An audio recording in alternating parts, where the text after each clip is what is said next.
नमस्कार, Covid talk में आपका स्वागत है। मैं हूं रश्मि भैया शर्मा।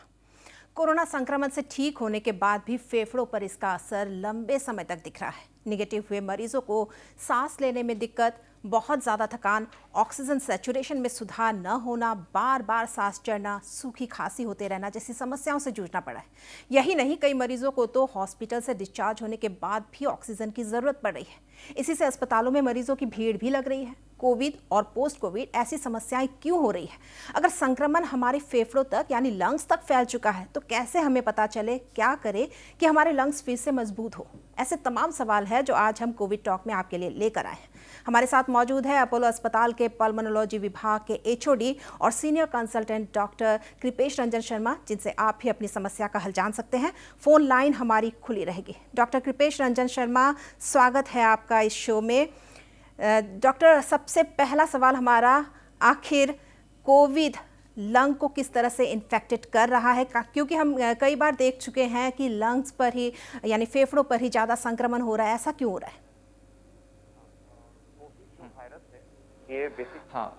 कोविड जो वायरस है ये बेसिकली हम लोग का जो सांस ले नाक से हम लोग का शरीर के अंदर जाता है और सांस लेने से वो पहले हम लोग का नाक में जाके रहता है, फिर उसके बाद वो धीरे धीरे से हम लोग का लंग्स में, फेफड़े में के अंदर घुस जाता है।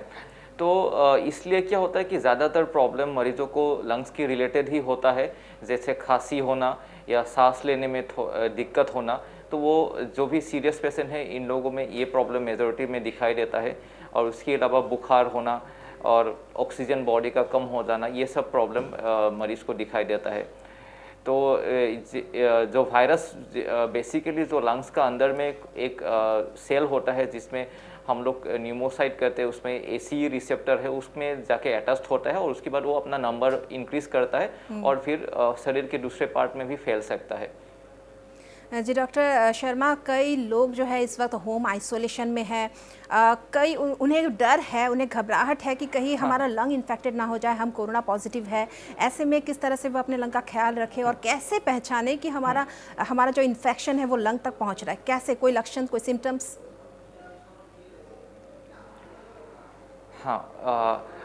पहली बात तो है कि एक अगर जो एज माइल्ड पेशेंट है, जिन लोग जो होम आइसोलेशन में हैं, उन लोगों को मॉनिटर करना बहुत ज़रूरी है कि उनका क्या क्या प्रॉब्लम होने से वो सीरियस हो सकते हैं और उनको होम आइसोलेशन छोड़ के हॉस्पिटल जाना ज़रूरी है।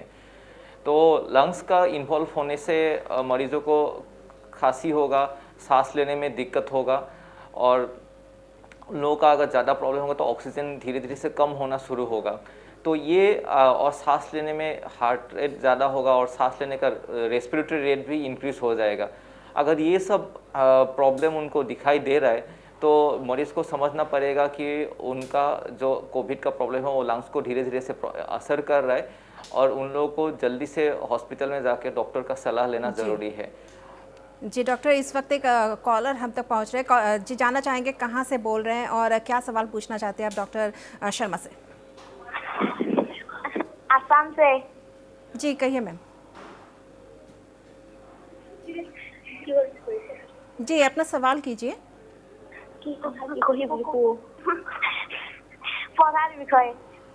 क्या पूछना चाहती है आप डॉक्टर से? तो कॉलर का फ़ोन था, हालांकि ये डिस्कनेक्ट हो चुका है। डॉक्टर साहब, हम आपसे जानना चाहेंगे, अगर एस्मा और ब्रोंकाइटिस के मरीज़ हैं तो चूंकि रेस्पिरेटरी सिस्टम की बीमारियां हैं तो उन पर कितना सीवियर हो सकता है कोविड?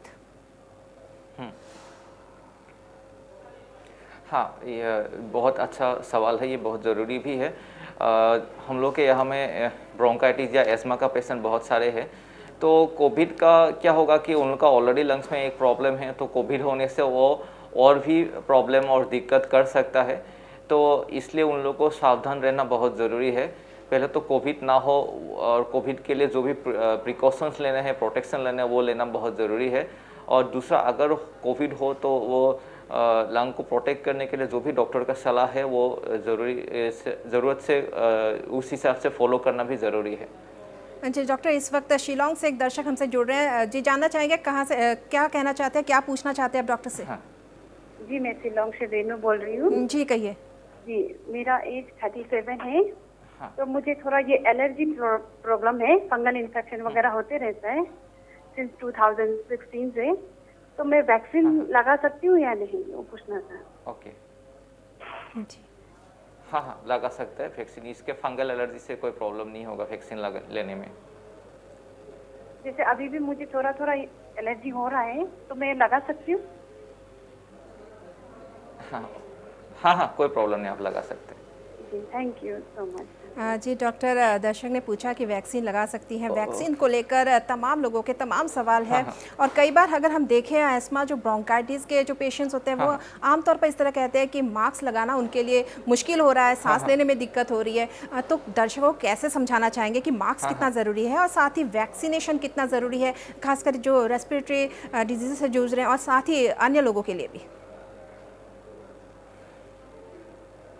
हाँ, ज़रूर। आपका जी क्या होता है कि पहले तो मास्क लगाना बहुत ज़रूरी है, क्योंकि मास्क ही इस वायरस को हम लोग का शरीर के अंदर घुसने में प्रिवेंट करता है। तो ये सबसे असरदार तरीका होता है। लेकिन कुछ लोगों में मास्क लेने में भी उन लोग को प्रॉब्लम होता है। तो अगर नॉर्मल मास्क नहीं है तो एटलीस्ट सर्जिकल मास्क या क्लॉथ मास्क वो लोग यूज़ कर सकते हैं, एटलीस्ट थोड़ा सा प्रोटेक्शन मिलेगा। और अगर वो बिल्कुल ही नहीं लगा सकते तो घर से बाहर नहीं निकलना ही सबसे सही रहेगा उन लोगों के लिए। और रिगार्डिंग वैक्सीन क्या है कि वैक्सीन का कुछ डेफिनेट कॉन्ट्राइंडिकेशन है, वो हमें ध्यान रखना पड़ेगा। अगर जैसे अगर पहले कोई वैक्सीन लेने से कोई रिएक्शन हुआ है, या पेशेंट को कोई ड्रग एलर्जी है, या कोई किसी हाँ, दूसरा और कुछ जो गवर्नमेंट का गाइडलाइन में कॉन्ट्राइंडिकेशन अगर वो सब है, और प्रेगनेंसी है या ब्रेस्ट फीडिंग है, तो इस कंडीशन में यूजुअली वैक्सीन लगा नहीं सकते हैं। और बाकी तो लोग वैक्सीन लगा सकते हैं। और अगर किसी को कोविड का कोई लक्षण है और तो भी वैक्सीन लगाना अभी नहीं लगा पाएंगे, कुछ टाइम के बाद ही वो लोग लगा पाएंगे। जी डॉक्टर, एक चीज़ और है कि देखा जाता है पोस्ट कोविड के बाद भी सांस लेने में दिक्कत है और भी कई समस्याएं आती है, लंग्स डैमेज होता है या फिर लंग्स पर असर पड़ता हाँ है। हाँ तो रिकवर होने हाँ के हाँ बाद भी कितने लंबे समय तक ये असर पड़ सकता है? खासकर हमें फेफड़ों को लेकर ज़्यादा चिंता है, क्योंकि इस वक्त देख रहे हैं कि संक्रमण फेफड़ों तक फैल रहा है। ऐसे में ये बहुत ही अहम सवाल है। और अभी काफ़ी कोविड का पेशेंट अभी काफ़ी कम हो गया, लेकिन पोस्ट कोविड जो सफरिंग है वो काफ़ी इंक्रीज ट्रेंड देखा गया है। तो क्या होता है कि आपका कोविड हम लोग का लंग्स में दो तरह का असर करता है। एक तो जो हम लोग का लंग्स है उसको फाइब्रोसिस या ड्राई कर देता है, और लंग्स का अंदर जो हम लोग का ब्लड का वेसल है उसमें ब्लड क्लॉट हो जाता है। तो इन दोनों को ही हम लोग को पोस्ट कोविड में मोस्टली केयर करना पड़ता है। तो उसके लिए कुछ स्पेसिफिक मेडिसिन है, फिजियोथेरेपी है, वो कंटिन्यू करना पड़ता है। और कभी कभी कुछ पेशेंट में जिनका हल्का सा असर है वो काफ़ी जल्दी ठीक हो जाता है, और उसमें बहुत ज़्यादा लॉन्ग टर्म इफेक्ट नहीं रहता है। लेकिन कुछ लोगों में पोस्ट कोविड का असर 3 महीना या 6 महीने तक भी रह सकता है। जी जी डॉक्टर, इस वक्त एक कॉलर हमसे जुड़ रहे हैं, जानना चाहेंगे कहाँ से बोल रहे हैं, क्या पूछना चाहेंगे आप डॉक्टर से? हाँ हेलो, जी अपना सवाल पूछिए, कहाँ से बोल रही हैं आप? मैं शिलोंग से जया जोशी बोल रही हूँ। हाँ जी, अपना सवाल कीजिए। हाँ, मैंने तो वैक्सीन तो लगा लिया है, जी लेकिन मेरा थोड़ा सांस लेने में रात में थोड़ा तकलीफ होता है। जी अच्छा, ये आपको हेलो? पहले से हो रहा है या अभी वैक्सीन के बाद हुआ है? Vaccine hello? तो मैं लगाया 3 महीना हो गया है, और मेरा लेफ्ट हाथ में भी हाँ हाँ दर्द होता है। जी डॉक्टर, 3 महीना अच्छा, हो गया उनको वैक्सीन और लगाए। नहीं, ये प्रॉब्लम आपको वैक्सीन, हाँ हाँ, जी। Okay okay. तो फिर इसके लिए आपको एक काम करना पड़ेगा। अगर वैक्सीन लगाने के बाद आपको सांस लेने में कोई दिक्कत हो रहा है या ऐसा हुआ है, तो फिर आपको एक एक्सरे करके देखना पड़ेगा। और कभी कभी कुछ लोगों को कभी कभी वैक्सीन लगाने के बाद भी कोविड का प्रॉब्लम हो सकता है, तो कोविड का एक टेस्ट कराना ज़रूरी है। जी। जी डॉक्टर शर्मा, हम आपसे जानना चाहेंगे कोविड से रिकवर होने के बाद भी क्या सीटी स्कैन करना चाहिए? लंग्स हमारे सुरक्षित है, ये जानना क्या ज़रूरी है? और कब करना चाहिए और कब ये ज़रूरी है? हाँ, ये भी बहुत अहम सवाल है। जी। एक्चुअली बहुत कम लोगों को सीटी स्कैन का ज़रूरत है। अगर उन लोगों में ज़रूरत है जो रिकवरी करने के बाद भी उन लोगों का अगर कोई प्रॉब्लम है, वो लोग का अगर ऑक्सीजन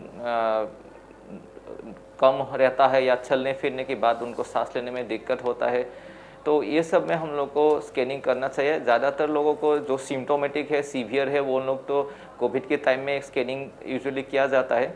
तो फॉलो अप स्कैनिंग कुछ लोगों में 2-3 महीने बाद अगर कोई प्रॉब्लम दिखे तभी करना ज़रूरी है। जी डॉक्टर, एक बात हम बार-बार कर रहे हैं कि लंग्स डैमेज होने के चांसेस हैं कोविड के दौरान या पोस्ट कोविड, लेकिन ऐसे रिस्क किस में ज़्यादा है? मतलब किस तरह के मरीजों में ज़्यादा है कि उनका पोस्ट कोविड के बाद भी फेफड़ों पर असर पड़ सकता है, लंग्स पर असर पड़ सकता है? हाँ, ये जिन लोगों का आपका लंग्स का इन्वॉल्वमेंट कोविड के टाइम में बहुत ज़्यादा होता है, समझ लीजिए हम लोग का सीटी स्कैन में अगर उनका लंग्स में बहुत ज़्यादा इन्वॉल्वमेंट रहा, तो जिनका ऑक्सीजन बहुत कम हो जाता है और जो लोग आईसीयू में रहते हैं, जिन लोगों को वेंटिलेशन का ज़रूरत होता है, ये सब पेशेंट में पोस्ट कोविड कॉम्प्लिकेशन होने का ज़्यादा चांसेस रहता है कंपेयर टू अदर पेशेंट। जी डॉक्टर साहब, एक और चीज़ है, न्यूमोनिया का भी खतरा देख रहे हैं हम लोग। कई बार जो है कोविड के दौरान निमोनिया हो रहा है या फिर कोविड के बाद भी निमोनिया हाँ, हो रहा हाँ। है, बच्चों में भी हो रहा है। क्या कहना चाहेंगे? हाँ, क्या आप सलाह देंगे इसके लिए? हाँ। एक्चुअली क्या होता है, कोविड का जब बीमारी होता है तो हम लोग का बॉडी का इम्यून सिस्टम काफ़ी डैमेज हो जाता है। तो क्या होता है कि कोविड होने का 2 हफ्ते या 3 हफ्ते बाद जो मरीज़ का आपका इम्यूनिटी काफ़ी डाउन होता है, जिनका लंग्स का डैमेज काफ़ी होता है, उनमें बाद में दूसरा इन्फेक्शन होने का चांसेस रहता है, और ये काफ़ी कॉमनली देखा गया है। जी डॉक्टर शर्मा, आपसे चर्चा हम जारी रखेंगे, लेकिन फ़िलहाल एक ब्रेक ले लेते हैं छोटा-सा।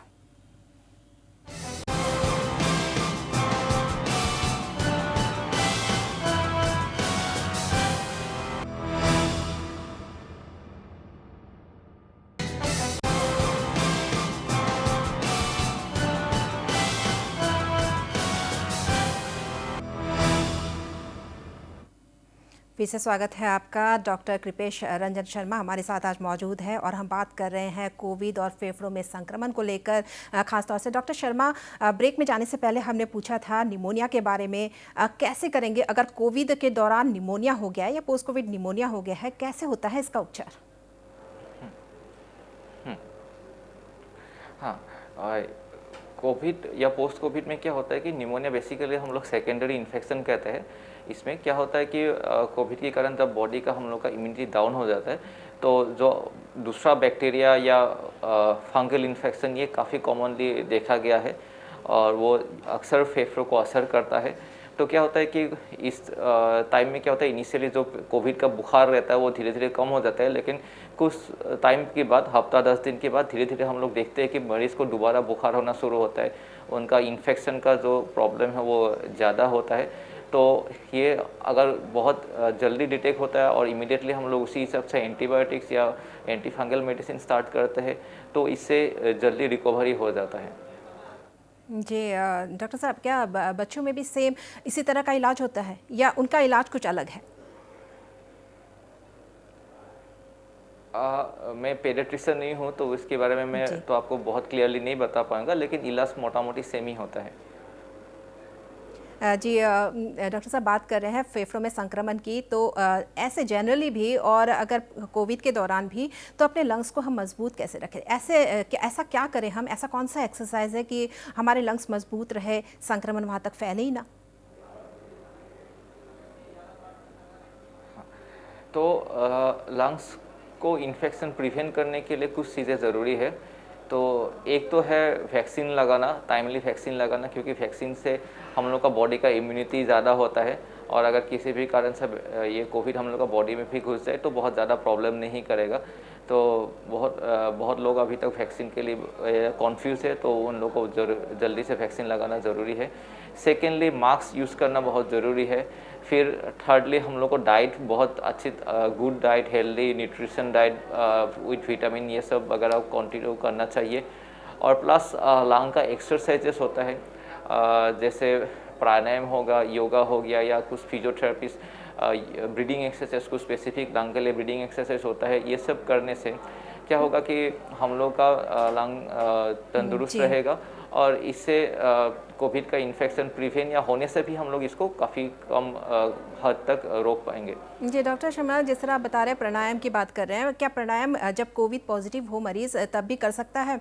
और एक बात हमने और सुनी है, सोशल मीडिया में भी हमने कई बार देखा है कि अगर हम 25 से 30 सेकंड तक अपने सांस को रोक लेते हैं तो उससे पता चलता है कि हमारे लंग्स स्वस्थ है। क्या ऐसा सही है? क्या ये सब सच है? हाँ, थोड़ा सा अगर हम लोग ब्रेथ होल्ड कर पाएंगे तो अगर जिनका लंग स्ट्रांग है वो लोग ज़्यादा देर ब्रेथ होल्ड कर पाएंगे, जिसका लंग कमज़ोर है वो लोग कम टाइम तक ब्रेथ होल्डिंग कर पाएंगे। और रिगार्डिंग प्राणायाम योगा, वो तो मरीज़ किसी भी टाइम कर सकते हैं डिपेंडिंग अपॉन उनका फिजिकल कैपेसिटी। अगर बहुत सिक हो तो उस समय में वो लोग कुछ भी एक्सरसाइज नहीं कर पाएंगे, तो उनको धीरे धीरे हम लोग को एक्सरसाइज कैपेसिटी इंक्रीज़ करना पड़ेगा। जी डॉक्टर, एक चीज़ और है, तीसरी लहर की बात हो रही है कि जल्द ही ये तीसरी लहर भी आने वाली है इसी साल, जिस तरह विशेषज्ञ हमें कह रहे हैं कि तीसरी लहर जल्द ही आने वाली है। किस तरह से हम तैयार हो उसके लिए? हाँ, हम लोग के पास एटलीस्ट आई थिंक 2-3 महीना बाकी है। अगर आएगा तीसरी लहर तो उसके लिए हम लोग को प्रिपरेशन करना ज़रूरी है। तो और वो प्रिपरेशन होगा कि इसी दौरान हम लोग को जितना भी हो सके मैक्सिमम वैक्सीनेशन किया जाए, ताकि वायरस का जो इन्फेक्टिव रेट है वो कम हो जाएगा, वो फैटेलिटी रेट कम होगा। दूसरी बात है, अभी भी अनलॉक जब शुरू होगा तो उस समय में क्या होगा कि हम लोग हम लोग का जो नियम है, जैसे मास्क पहनना, सैनिटाइजर यूज़ करना, सोशल डिस्टेंसिंग मेंटेन करना, ये सब जी डॉक्टर साहब, इस वक्त एक और कॉलर हमसे जुड़ रहे हैं। जी डॉक्टर साहब, एक कॉलर हमसे जुड़ रहे हैं, पूछ लेते हैं उनसे उनकी क्या समस्या है। जी कहिए, कहाँ से कह रहे हैं और क्या पूछना चाहते हैं डॉक्टर से आप? हाँ जी, मैं शिलोंग से बोल रहा है। जी कहिए। हाँ जी, मैं जब सोता है, मैं सोने का टाइम में मेरा जो गला जो होता है ना, लंग जो होता है, उसको साउंड देता है, जैसे घर जैसे साउंड देता है, उसको वजह से जैसे बिल्ली जैसा होता है, तो उसका वजह से जानना चाहता हूँ सर। हाँ, ओके, आपका ये प्रॉब्लम तो है, ये व्हीजिंग साउंड होता है, ये यूजुअली एलर्जी या ब्रोंकाइटिस प्रॉब्लम रहने से होता है। तो इसके लिए आपको एक लंग फंक्शन टेस्ट और या पाल्मोनरी फंक्शन टेस्ट करके देखना पड़ेगा। आपका चेस्ट का एक्सरे और प्लस एलर्जी लेवल चेक करने से आपको पता चलेगा क्या प्रॉब्लम है, उसी हिसाब से मेडिसिन लेने से ये ठीक हो जाएगा। जी, एक और कॉलर हमसे जुड़ रहे हैं, कहाँ से कह रहे हैं और क्या पूछना चाहते हैं डॉक्टर से, बोलें। हाँ मैडम, मेरा सर्वाइकल स्पॉन्डिलाइटिस है और मेरा लीवर फैटी लीवर ग्रेड 2 है। मैं क्या वैक्सीन ले सकता हूँ? कोई प्रॉब्लम आ सकता है? फैटी लीवर है? हाँ, फैटी लीवर। जी हाँ, आपका कोई प्रॉब्लम नहीं आएगा। आप स्पॉन्डिलाइटिस या फैटी लीवर है, दोनों कंडीशन में आप वैक्सीन लगा सकते हैं, कोई दिक्कत नहीं होगा। जी डॉक्टर शर्मा, हम आपसे एक चीज़ और जानना चाहेंगे कि आप पहले भी बता रहे थे खून के थक्के जमते हैं, ये किस तरह के मरीजों में खून के थक्के जमने किस तरह का रिस्क होता है? लीवर फाइब्रोसिस क्या है?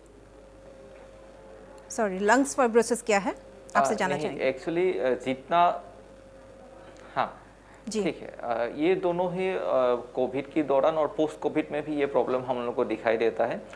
तो क्या होता है कि हम लोग का जो लंग्स में इन्फ्लेमेशन हो जाता है कोविड के कारण, उसके कारण जो हम लोग का नॉर्मल लंग्स का जो सेल होता है उसको धीरे धीरे से डैमेज हो जाते हैं। तो नॉर्मल जो हम लोग का लंग्स जो स्पॉन्ज की तरह है उसको धीरे धीरे से फाइब्रोटिक चेंजेस आ जाते हैं, तो लंग्स थोड़ा स्टिफ हो जाता है और ये इसी को हम लोग लंग फाइब्रोसिस कहते हैं। लेकिन मेजॉरिटी पेशेंट में ये धीरे धीरे ठीक भी हो जाता है। और दूसरा जो है ब्लड क्लॉट हो जाना खून की नली के अंदर, वो होता है कोविड की इन्फ्लेमेशन के कारण ही, और बाकी कुछ वायरल इन्फेक्शन में इसमें देखा जाता है, लेकिन कोविड में इसका रेट बहुत ज़्यादा होता है। और ये दोनों कॉम्प्लिकेशन यूजुअली हम लोग को सीवियर, मॉडरेट या सीवियर कोविड में ये काफ़ी सिग्निफिकेंटली देखा जाता है। लेकिन माइल्ड केसेस में इसका चांसेस काफ़ी कम होता है। जी डॉक्टर, एक और कॉलर हमसे जुड़ रहे हैं। कहिए कहाँ से कह रहे हैं और क्या सवाल है आपका? जी, मैं बेसिकली असम से बोल रहा हूँ, सोनीतपुर से विनीत। जी। मुझे एक सवाल करना था। क्या ये जिसके किड्स है, छोटे बच्चे हैं, वो भी वैक्सीन ले सकते हैं क्या 1 साल के अंदर के? नहीं, अभी तक तो इतना एज ग्रुप में अभी वैक्सीन का अवेलेबिलिटी नहीं है। हाँ, अभी 1 साल के बच्चों के लिए वैक्सीन अवेलेबल नहीं है। तो अभी तक जब 18 ईयर्स का ऊपर में ही अभी अवेलेबल है। जब कोई नया रिसर्च होगा और वैक्सीन उस एज में होगा तभी आप दे सकते हैं। अभी 1 साल के बच्चों को आप वैक्सीन नहीं दे सकते हो। जी डॉक्टर कृपेश शर्मा जी, बहुत बहुत धन्यवाद आपका। प्रोग्राम का हमें शो का अंत करना पड़ेगा। तो पोस्ट कोविड की समस्या से कैसे निपटे, कैसे अपने फेफड़ों यानी लंग्स को सुरक्षित रखें, क्या करें कि तीसरी लहर से बच सके, इन तमाम सवालों पर डॉक्टर कृपेश रंजन शर्मा ने जो राय दी, उम्मीद है कि आप सभी को उससे फ़ायदा हुआ होगा। लेकिन सबसे ज़रूरी बात यहाँ यह है कि कोरोना के इस संकट काल में अपना बचाव कैसे करना है, यह आपके अपने हाथ में है। यानी मास्क और सोशल डिस्टेंसिंग जैसे कोविड प्रोटोकॉल का पालन ज़रूर करें। धन्यवाद।